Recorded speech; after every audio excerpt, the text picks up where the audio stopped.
আসসালামু আলাইকুম বন্ধুরা, দেখেন আজকে আমি হাঁস রান্না করেছি। প্রথমে হাঁস কেটে ধুয়ে নিয়েছি। দেখেন মাংস চড়াই দিচ্ছি। দেখেন তেল দিছি, তেলের উপরে মশলা দিছি।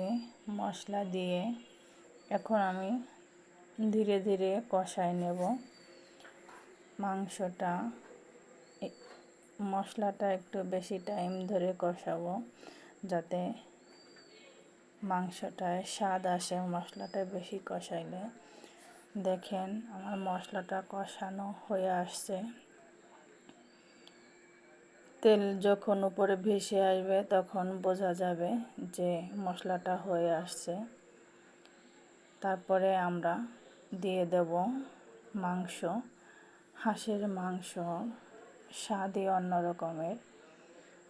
দেখেন খুব সুন্দরভাবে কষাই নেব আমরা মাংসটা। দেখেন কষানোর হয়ে আসছে, মাংসটা অবশেষে হয়ে গেছে।